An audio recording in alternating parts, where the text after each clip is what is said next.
if I could sound it up in one word, I'd say intentionality. When you're building out an ecosystem, there has to be a level of intentionality around each of those different areas, because you can give somebody access to capital, like you said, right? But if they don't have the knowledge behind it, then where does that go in 4 or 5 years? Or if you can give people access to a network, but if they don't have no money, then the network really serves no purpose, right? So there's a level of intentionality to make sure that people have a well-rounded kind of source of everything they need in order to truly scale and grow and be an asset to the community. So it's a completely different ball game when you actually come into it with a level of intentionality to it.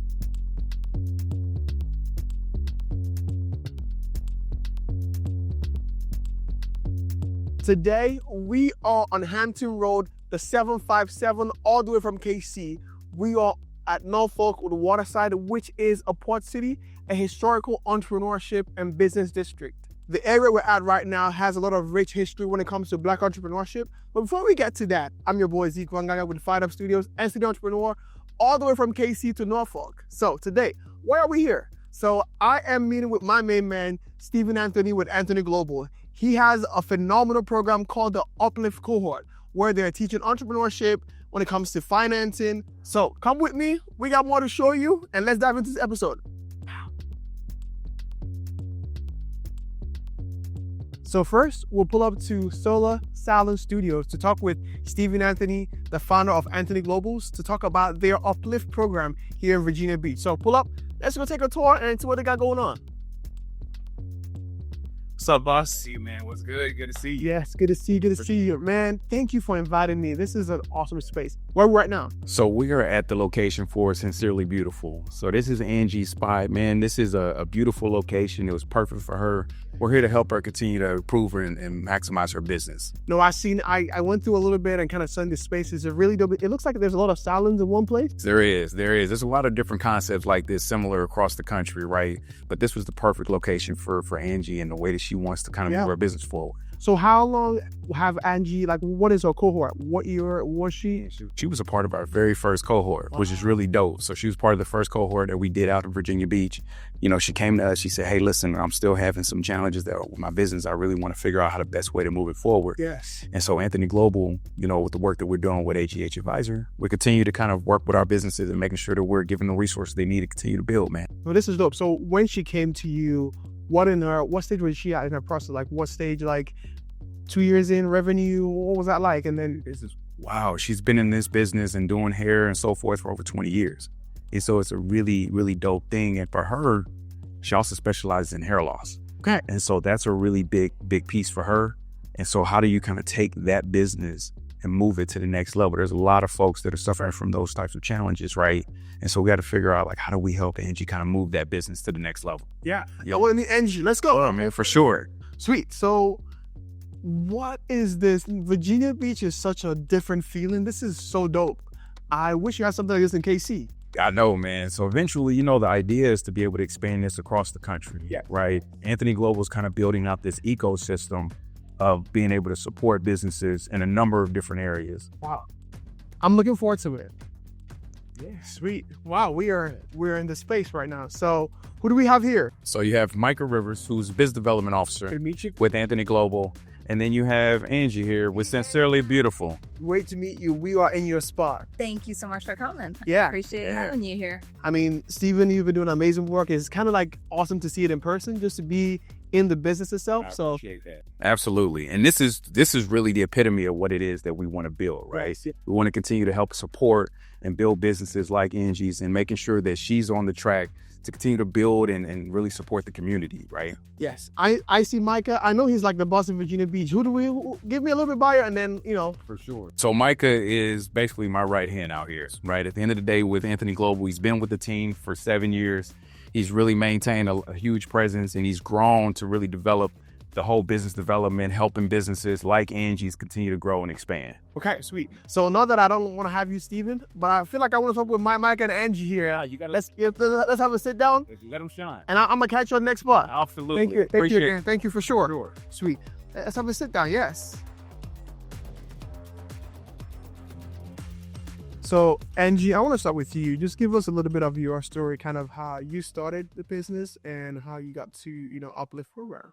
Oh, awesome. So yeah, I have actually been in the hair industry going on 20 years, but I've business transition. I've kind of moved to a couple of different areas. So I had to start over again in the Hampton Roads area. And so building my business was something I kind of felt lost in. I knew my craft, I knew my art form. And so when I heard about UPLIFT, it was like the perfect opportunity. It's like, how can I create what I do? I like to say my ministry. How do I take my ministry and let the world know about that? And that's kind of where I was lost at. I didn't know, okay, I can do the business, but how do I do the business? I can talk to people, but what do I need to say? And that was kind of what the inspiration is. And I applied, and I actually didn't think I was going to get accepted because my business is a little unique. I do not only hair, but I'm a trichologist, which is someone who specializes in hair loss or specializes with helping people losing their hair. But a lot of people just looked at me as a hairstylist. And so when I did even the interview and the application, they were like, okay, you're a hair salon. And I was like, no, I'm not a hair salon. I'm more than that. And so I was actually really grateful for UPLIFT because they gave me the opportunity and they kind of said, hey, you probably could do more with your business if you looked at it a certain way. And so through the UPLIFT program, I was able to not only build a little bit of confidence, although I'm talking right now, I am not a person who likes to talk in front of people. I kind of bring in people into my space, and if you fit there, you stay there. But if you're not part of my space, I kind of am a little bit quieter. But I was challenged. We had to actually do a presentation. We actually had to talk to people and not just sit in the back of the room. And so over the weeks that we were developing, UPLIFT kind of helped me not only to build my confidence with my business, but kind of get hungry for more. Like, what else could I do? What opportunities, financially, where can you tap into? Business size, what can you develop? And that was kind of one of the things. It was like just a drop in the bucket because it's like, oh my God, there's so much more. This is just the beginning. No, I think you just summed it all off perfectly. Because if you think about, I think last time I had Steven on the show, like a year ago, I think one thing he said is the difference between working in your business and on your business. Oh my God, right? So true. So you just like kind of like put in your passion and their strategy comes behind that. So make like the actual business. Correct.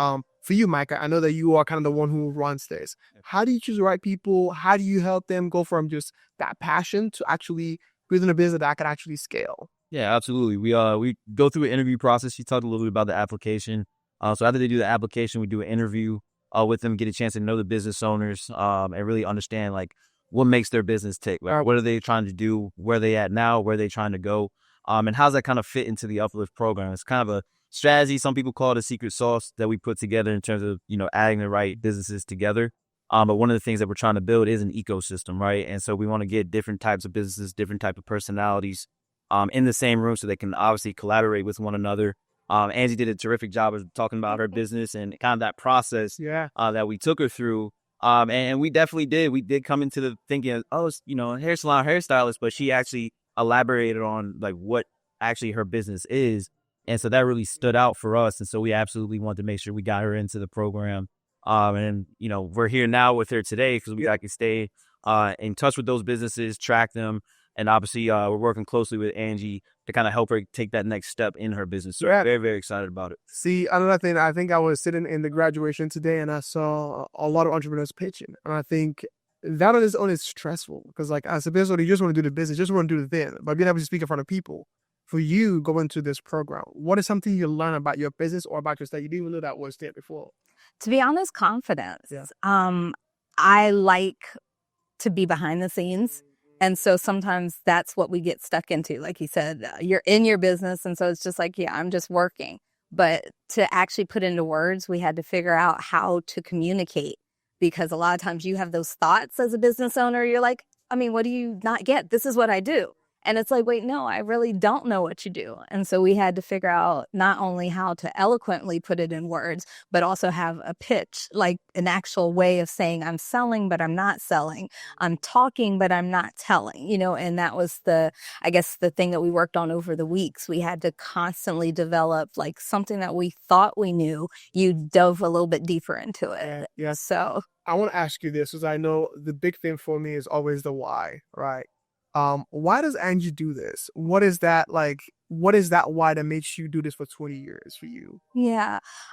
It's always been a passion. I like to tell people know your ministry. So once you find your purpose in life, a lot of times you have to create something that's going to make you happy. 20 years ago, I probably didn't think I was going to still be doing hair. I think I still have some good years left in me and everything. But to be honest, I found that a lot of people did not, and I'm going to take it back, specifically Black and brown people, did not care for their hair. And so that's been my passion. I educate people. I show people what to do when it comes from it. Because as I was growing up, that was the way that I expressed myself. And so I learned to take my passion and put it into other people. And so I like to find something that you like about yourself and I make you love it. But I also feel like for me, hair talks. And so my company vision, it says, let your hair speak to me. So when they're in my chair, I'm kind of just showing them the things that their hair is talking to me about. So 20 years from now, I hope I can actually put that passion into other people. And that's actually something I did learn is that, you find that one source and how can you make it grow? And so now I'm kind of opening up my mindset to what other things that I can do beyond just being behind the chair that will keep my legacy, because that's the point. Why else do we have our own businesses? It's not to sleep, because you're never going to sleep, but you definitely want to have something that you're leaving behind. And for me, that's my hair, my story. And you said it perfectly, because I believe as entrepreneurs, it's always that why, because it gets rough, it gets tough. Sometimes you don't want to do it, but it's always that one person that comes in like, man, that's who I do this for, which I'm going to come back to, because I know you have a great story on being in the beauty industry. I know you have great stories. Mike, I want to ask you this, because I know that's something that Angie Global, Anthony Global is really good at. It's creating an ecosystem, right, where everything supports each other. How do you make sure and keep in touch with businesses that have gone through the cohort and make sure that they are actually benefiting from resources that are around? Yeah, absolutely. Big thing with Anthony Global is uplifting and transforming communities. And so the ecosystem that we've been able to kind of create in the city of Virginia Beach, well, really the Hampton Roads region, is through the UPLIFT program. And obviously, once those graduates complete the program, they get into the UPLIFT Alumni Association, which we're very excited about, and seeing that development of that.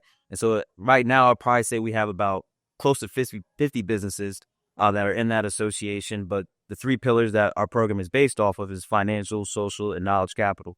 And so we want to make sure that those individuals keep those pillars in mind, but also are able to collaborate with all the other alumni who have come through the program, been exposed to the same, information that they received, the resources that they have, and now be able to work together and maximize all of that together and really kind of drive, community wealth, which is what we're looking for. So it's really kind of how we keep in touch. And then obviously we track them through surveys every 6 months for their data. But it's been a really good development so far. No, I think the alumni program in any, even universities or any cohort is especially more important, because who better to tell you how to walk through it? That's someone who's already walked through it, right? Say, I've been there, I've done it.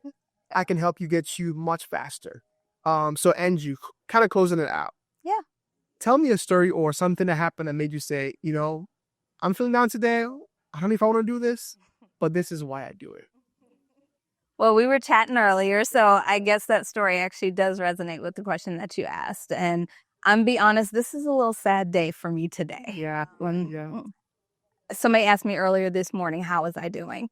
And I said, I actually did have an emotional breakdown with the decision that was made by our country. Right. And I don't like to get into politics, but I actually did get very emotional about that decision. And I did question not only the decision that was made, but also, why am I doing this? And the timing of that question that you just asked, because I did say, well, what am I doing this for? It may not actually still survive tomorrow. It may not actually do this. So the timing of that was something else. But my client that came in today, I made the statement that her daughter was rewarding her. She's turning 70 and she is losing her hair, but she had not taken care of herself for some time. She put wigs on. She, probably kept her hair in plaits, things like that. But her daughter was like, you deserve it, Mom. And she didn't even know what she was coming in for. And so long story short, we ended up doing a makeover. And, she had not seen herself look the way that I made her look today. And it was just a reminder, because as she sat in that chair and she, we were talking and we have conversations, we call them therapy sessions in here. So as we're having our therapy session, she's, just telling me her stories and her head is down and everything like that. And she just, glanced up every once in a while. But the confidence that I saw, the more her hair came back, the more it filled in, it was an enhancement of who she used to be. And she sat up and she looked in the mirror and she's smiling and everything like that. And it was almost like, it's okay. You are beautiful. You can smile at yourself, And it was just funny because it's like it reminded me of why I do this, to bring that inner confidence outside for somebody who may not have had it in a while, and just having that self-confidence again, feeling beautiful, taking somebody, because I tell them it's more than just about hair for me. It's about that feeling. It's about that emotion. It's about that connection. And sometimes people don't even realize how much they let go of themselves until they look in that mirror and they realize what they might have lost. Wow. That's powerful. That's a mythy statement that no one can take away from you. But that is so powerful. I mean, I agree with you. It's like, for me, you feel good, you look good, and you're ready to conquer the world. That's kind of how I see it, right? Yeah. Your business is definitely important because, especially with the hair loss side, which I think there's more details to that, which we'll come back to some other time. Yeah. But thank you so much, Angie. I appreciate you telling my story. This is amazing to be able to come here, and then hopefully we can have more conversations in the future. And Mike, amazing work you're doing in Virginia Beach, exciting stuff, and looking forward to more of it. So thank you. Thank you.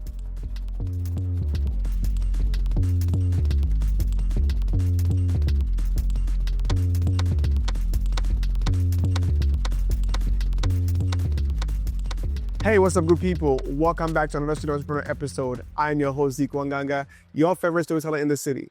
Now, as you know, on this show, we bring in successful entrepreneurs, investors, ecosystem builders, and innovators to hear their stories of how they scale their companies from 0 to 100. So you can be inspired to do the same.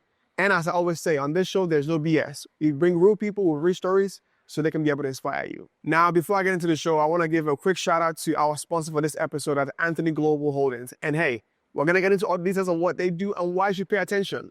But with no further ado, the person I have today, as you know, I'm always excited, but today I am really, really excited because this is a throwback to about a year ago when we did this. So I'm excited to bring on the CEO and founder of Anthony Global Holdings, Mr. Stephen Anthony. How you doing, boss? I appreciate you, man. Good to see you again. Hey, man, I appreciate being back. Yeah, no, you looking dapper today. Like you done stepped it up. Man, hey, listen, this is actually a suit that was custom made by one of the guys that came through our accelerator program. Oh, you better give me one on my way back. I got to get you, man. Shoot. I got you hooked up. Man, where we at, right? Because man, I forgot to say this in the intro though, but your boy has gone all the way from KC to Virginia Beach for sure to meet Stephen Anthony. Come on, man. Where we are right now? Hey, man, we're in the beautiful city of Virginia Beach, Virginia. It's literally one of the biggest, most populated cities in the state of Virginia. Great community, great ocean front.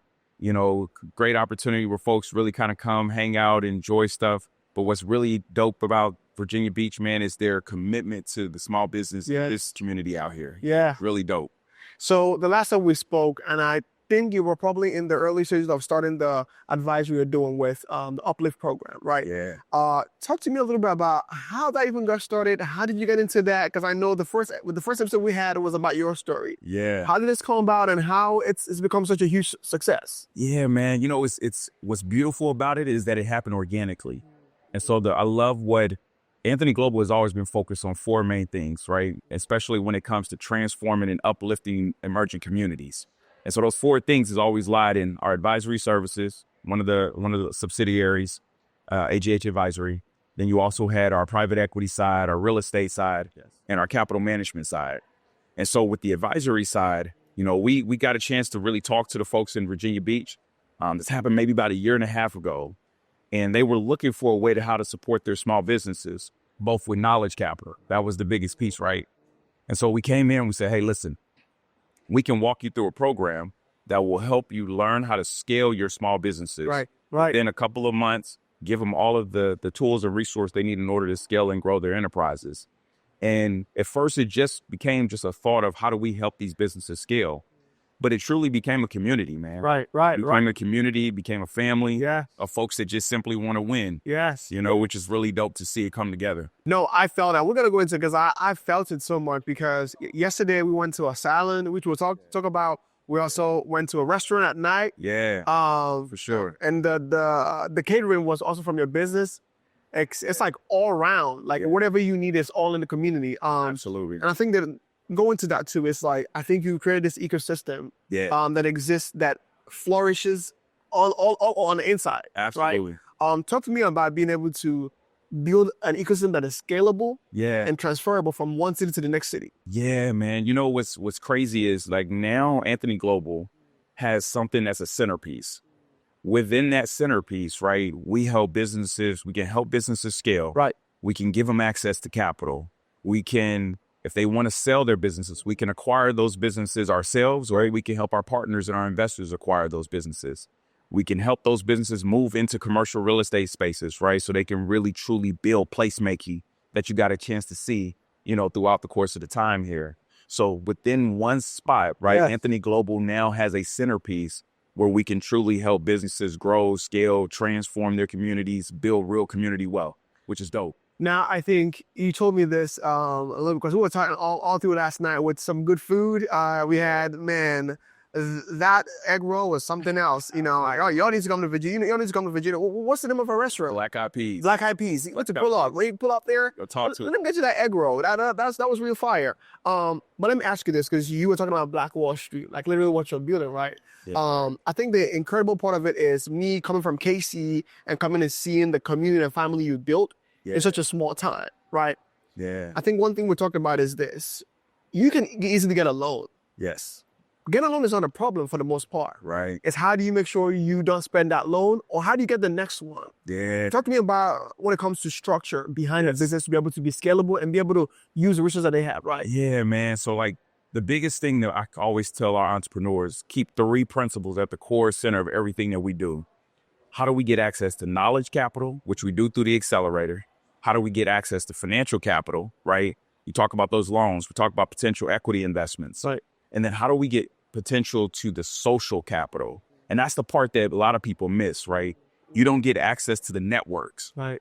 A lot of us that come from certain backgrounds where we just don't walk into those networks, right? So how do we get access to the networks of other entrepreneurs, other businesses, major stakeholders that have a true vested interest in helping you scale your business? And once you build from those 3 pillars, the world is at your oyster. Everything is available to you. Yeah, no, I think the coolest thing too, and I want you to dive deeper into this, is yesterday we were at a restaurant, and in there, there was a contractor. There's so many businesses in there that literally anyone in there can benefit from any contract, right? Yes. Which I think in most cases, in the high upper ups, that's how they do contracted. Where if you're not in that ecosystem, you don't get it. Yeah. I feel like what you created is more like, if a contract comes, everyone can get a piece of it. Everybody. Because we're all growing together. We can all win. We can all win. And what's dope now is that literally I'll have people call me directly when they need access to a certain contract, if they need somebody to do certain kind of work for them. And I can tap the entrepreneurs that come through the network, right? I could tap that social capital to say, hey, look, I got a contract that's available for you, that's ready for you to go. Just say yes, and it's yours. That is a different kind of power, right? It's a collective power that most people don't really understand and don't tap into. Others do. Others, right? They've tapped into that for years. But we haven't really tapped into that as much as we can. And that's really what's being built out here, man. So help me explain this to people who understand ecosystem, right? Because, you know, I think cities, states have this thing where I can give you funding and that's all you need. Yeah. But that's not really what entrepreneur needs. Right. Explain why the UPLIFT program has become so successful and why it's the future, entrepreneurship. Yeah, man. If I could sound it up in one word, I'd say intentionality. When you're building out an ecosystem, there has to be a level of intentionality around each of those different areas. Right. Because you can give somebody access to capital, like you said, right? But if they don't have the knowledge behind it, then where does that go in 4 or 5 years? That's right. Or if you can give people access to a network, but if they don't have no money, then the network really serves no purpose, right? So there's a level of intentionality to make sure that people have a well-rounded kind of source of everything they need in order to truly scale and grow and be an asset to the community. So it's a completely different ball game when you actually come into it with a level of intentionality to it. Yeah. So I know yesterday I was telling you that this can easily work in Nigeria. This can easily work in any city, because one thing I know about entrepreneurs is we have the hustler spirit. Yeah. we can get it done. For sure. What we just need is the backing behind it. Yeah. And the infrastructure. Yes. Yeah. And the infrastructure. Talk to me about infrastructure, but also some stories you've seen of people who came in the door with that hostile attitude, but they just needed something to get them to the next stage. Yeah, man. So we've had a couple of businesses that, have come in through the doors where initially they had went through a certain period of time. They had stagnated. They were doing okay. They stagnated in their business, Right. really didn't know what it took to get to the next level of growth. Came in and said, okay, Stephen, I'm going to be vulnerable with you. I'm going to open up myself, because I tell people all the time, right? You don't go see your doctor. If you don't tell your doctor exactly what's wrong with you, That's right. he can't help you. That's right. Right? He or she can't help you. And so I tell people the exact same thing. Listen, if you don't tell me exactly what's going on, you don't tell me what the issue is, I can't help you. And I want you to win just as much as I want myself to win. Right. The whole purpose of this thing, man, is I don't want to be building a table and be the only one sitting at it. Yeah. Right? I want to be able to be at this table and have multiple folks that are all benefited from the fruits of our labor. And that's what it's really, really about. So we've had businesses come through the door that stagnated and said, okay, I'm going to give you access to these 3 different areas, but I need you to take the ball and run with it. Wow. Right? I need you to be fully engaged in the process, because as with anything else in life, what you put into it is what you're going to get out of it. Right? And that's really what it boils down to. So when these businesses took that information, took that level of engagement, and then they ran with it. So I know that you are a numbers guy, right? Yeah. You're an investor. For sure. Talk to me about, because I know a lot of businesses that you deal with, Yeah. their numbers might not be all there, Right. but talk to me about how investors, especially yourself, can be able to resonate or connect with people by their stories or some things you've seen that the numbers were not right, because I believe that this person, Yeah. they were able to take that idea and roll with it. Yeah, man. I'm not too far different than yourself. You're a storyteller and fantastic at it. Thank you. And the beautiful thing about it for me is that numbers tell a story. They tell the story of what your business is doing properly, what your business isn't doing so great. Like, we're able to see the storyline of your business, right? Over the last couple of years, you look at your financial statements, you can really see the story of how someone has performed. That's right. And so looking at a lot of the businesses that have come through, I'm able to then match that storyline with the person, right? And so if you match the storyline and if the two don't align, Right. then you're trying to figure out, where are we going wrong, right? You're a hustler. You know how to get it done. Why don't the numbers tell that story? So how do we get the two pieces to come together, right? What is missing? And that's really what it comes to. And I think that's the competitive advantage that we bring to the table with Anthony Global, man. I call us a new age private equity firm, right? We don't simply just look at numbers. We look at people, and we let the data drive us, but we look at people, man. And that's what really is the true kind of impetus to success. Yeah. So as we're coming to the end of the conversation, I want to ask you this. Tell me about the importance of Virginia Beach coming behind us. Yeah. Because during the graduation yesterday, I saw a senator in there, I saw the mayor in there, I saw a council person in there. Yeah. Talk to me about why they're so being able to see the fruit of labor. Talk about the fruit of labor and why it's important that they back this. Yeah, man. What's really dope about this community out here is that the folks who are fully engaged, right? The city of Virginia Beach, their SWAM business office, their leadership there was fully engaged in this, and they really wanted to see the success of their small women, minority, service-disabled, veteran-owned businesses succeed. And so they wanted to give them access to the tools and resources. So I got to give a big shout out to them, man, really honestly, because a lot of times with municipalities, if it's not big and flashy, then folks tend to back away from it, right? They don't tend to throw their full weight behind it. Speak on that more, because I need to hear this. Speak on that more. And they don't tend to put their money behind it. That's right.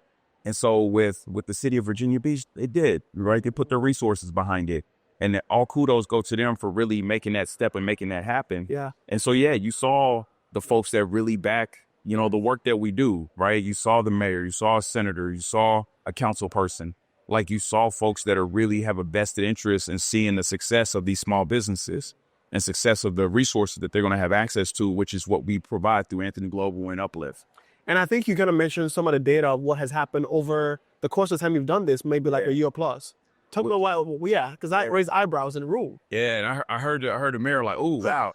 We got to do this again. Right, which is dope. I love to get those responses, man, because I actually went and looked back at the information and found out that we've had 36 businesses within just Virginia Beach, and we've also gone into other parts of Hampton Roads. Portsmouth, Virginia is another one. We completed a program out there. Yeah. And so in total, with Uplift in the Hampton Roads community, we've had almost close to 50 businesses come through here.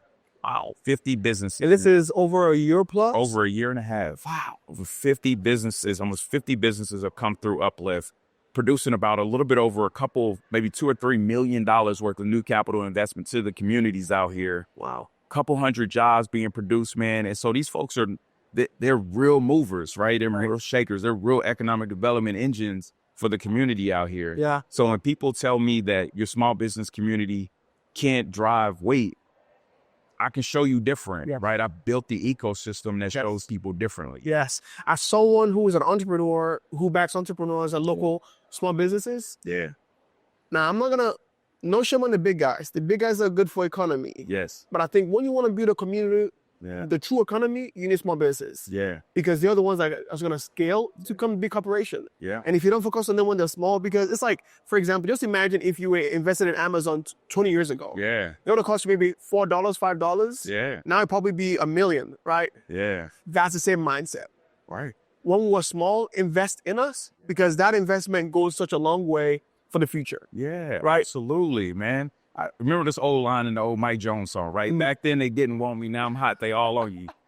Right. And Say that one more time. I didn't repeat that. And so that's how small business community can be, man. Like if you don't support us when we're not doing so great, when we're just growing, back then you didn't want me, but now I'm hot, right? Now you become the next major companies, right? And now folks are clamoring to keep you to stay in the community. So it's like you got to invest, you got to make those resources available. You got to make sure that you drive that intentionality behind it so that folks will have a true vested interest in staying in the community, growing and supporting, the community that they were built in, right? And that's just how the name of the game goes. Yeah. And just to go like what you said, yesterday's price ain't today's price. So you better get my check. But as we close up, I want to ask you this, because you are one of my biggest mentors, right? I come to you with ideas that are crazy. But you tell me, Zeke, it's crazy. This is what you need to do, right? Talk to me the importance of picking people and their stories, and what makes you have interest in people and what makes entrepreneurs succeed when you talk or walk with them. Yeah, man. The biggest thing I think with me and based on everything, and you've known my story, I truly have a heart for people, and I just want to see people win. You know what I'm saying? I come from very little.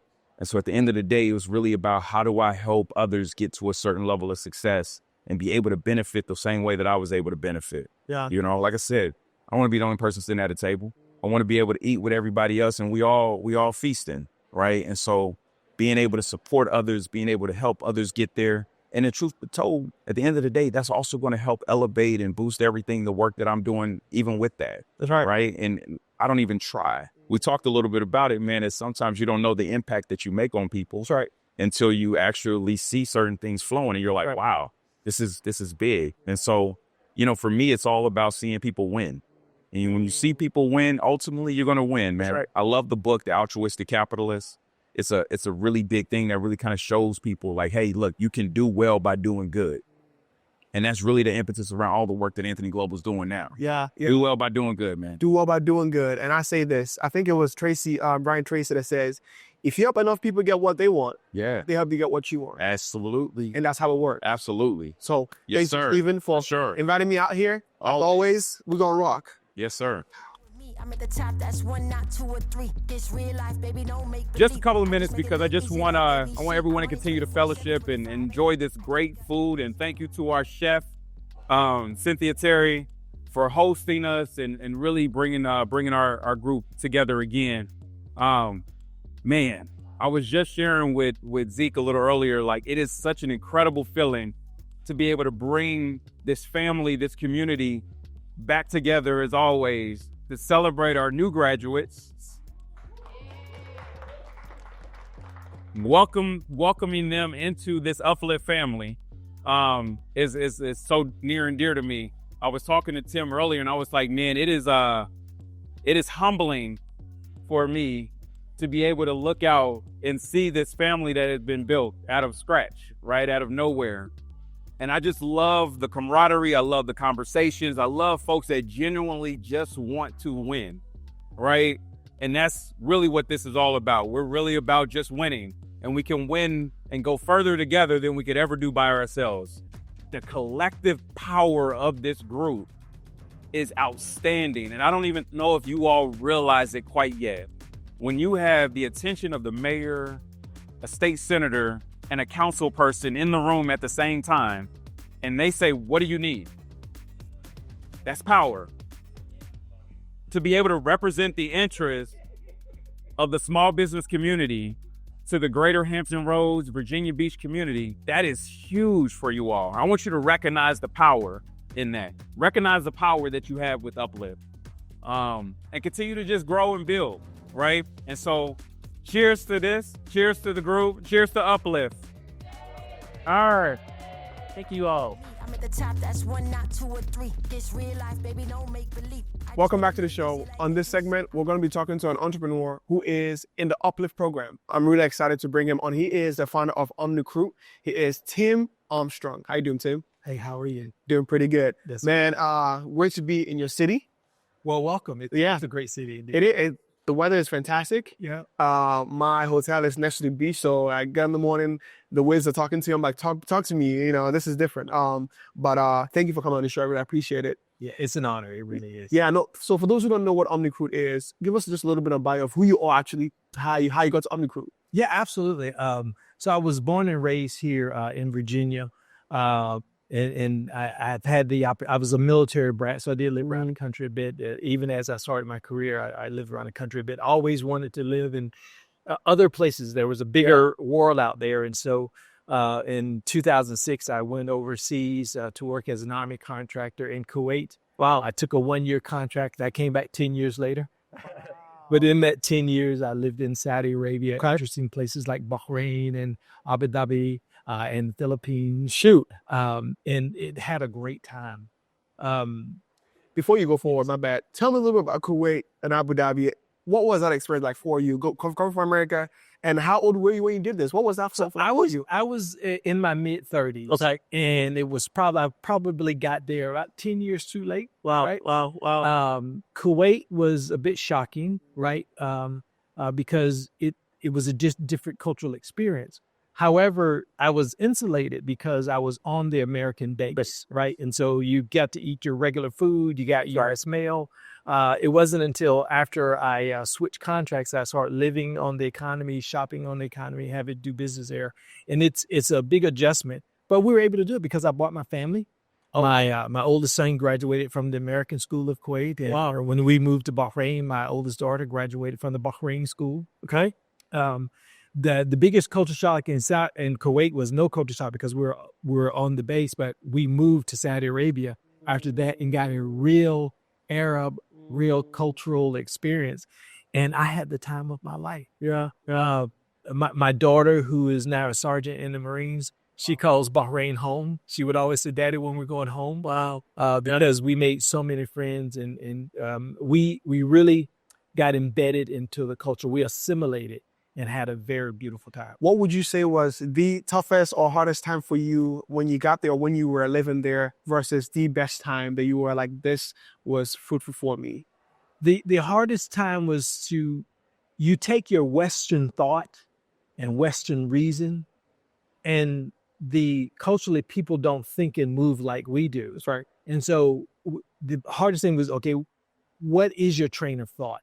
Because I think very linear, X plus Y equals 3. That's right. Then Y plus X will equal 3. Well, that's not what it would be in the Middle East. So that was difficult. The food is amazing. Yes. Yeah. Everyone, if everyone is either accustomed to English or don't speak English at all. And so the language barrier was problematic sometimes, but not most of the time. Okay. And as I learned to speak Arabic, most Arab speakers want to practice their English. They want to be able to take it back off. And so I don't get a chance to practice my Arabic. Okay. Gotcha.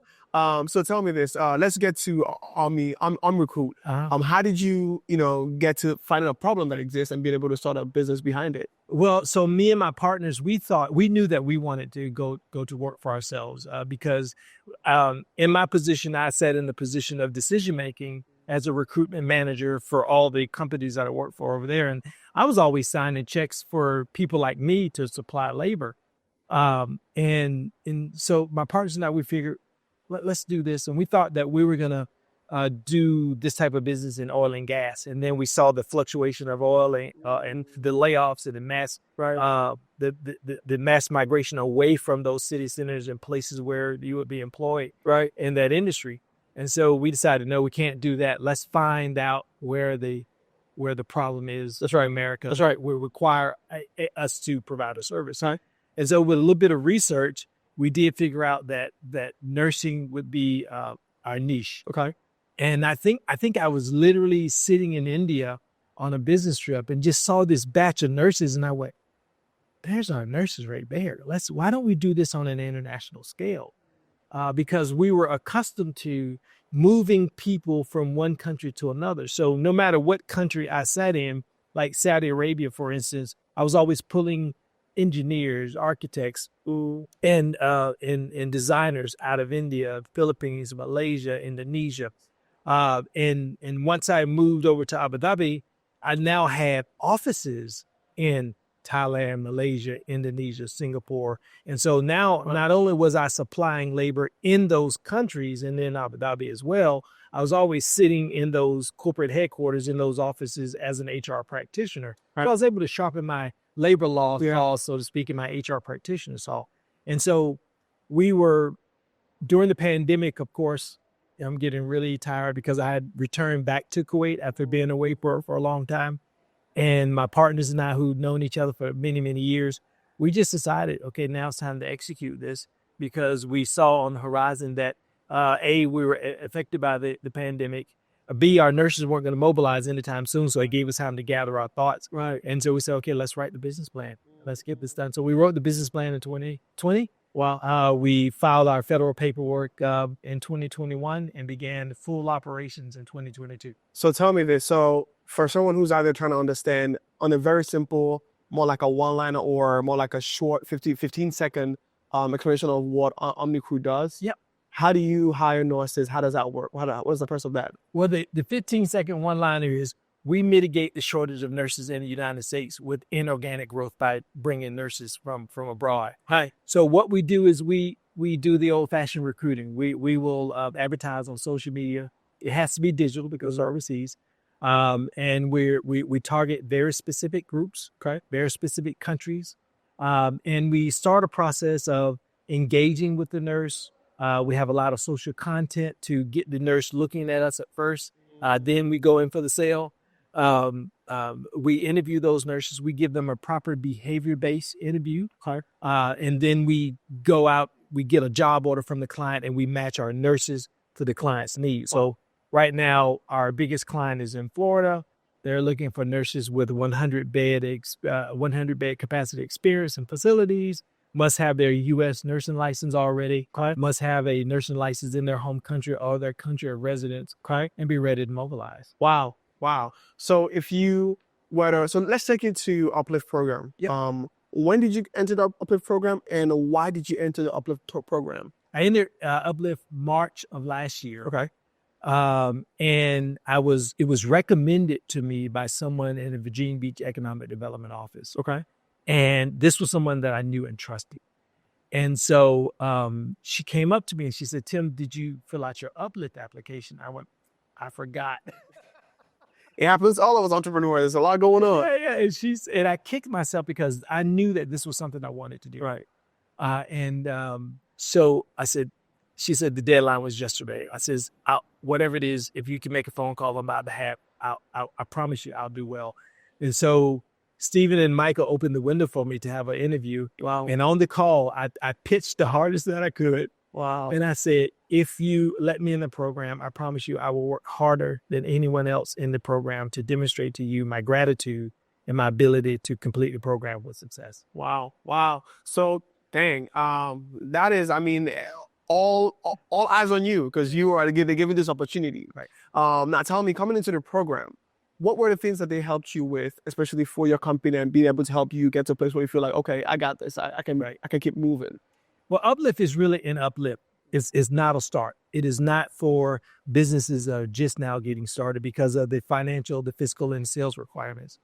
They helped me with their social network, and they helped me with their access to capital because we have unique capital requirements that a regular business model just won't work for a regular business model. And so I'll give you the accounting segment. So instead of the accountant coming in, the CPA coming in and telling us what a P&L is or what a spreadsheet is, she was saying, okay, I want you guys to look at your P&L statement and look at this line because this is what the IRS pays very close attention to. Right. I want you I want to show you this line and show you how you need to work out the formulas to get this. And so it was probably not unlike other accelerator programs. This was your graduate level. Right. Right. Yeah. But first, I want to ask you this, because I know that with the UPLIFT program, it's more of a community, it's an ecosystem. Before this, have you ever been in any kind of ecosystem, or you were just, you and your partner just juggling it on? Yeah, we did do something with Black Brand, which is a broad, as a Black Wall Street up Hampton Roads, is a broad network of professionals. But UPLIFT was very unique, very finite, very concentrated. So UPLIFT has an 8-week program versus the previous program, the 12 weeks. That 12-week program gave me my basics, right? And, but when I entered that program, I already had my business plan. I already had my 5-year performer, although we didn't know what we were doing. Right. But once we got to UPLIFT, we were able to fine tune and perfect it. And as an outcome of being a part of UPLIFT, we made a pivot. So instead of just nursing medical staffing, we opened up another company for a non-nursing, very traditional staffing company in HR services because we got, between me and my partners, we got 80 years of HR experience. Wow. And so we were able to pivot instantly, gain access to a client, and get introduced to the city of Virginia Beach. And so that just kind of grew up. So we have the city of Virginia Beach and the city of Richmond, which is the capital of Virginia, as our clients, because we're under UPLIFT, had the resources and network available to make the pivot and got started right away. I think the huge thing that I kind of heard there is capacity to be able to expand, right? Where it's like, you have been doing this for a long time, but to that point, we wanted to scale to the next thing. Right. The back end, the structure wasn't there, but then UPLIFT gave you that structure to get you next thing. Right. Absolutely. They helped us organize our thought.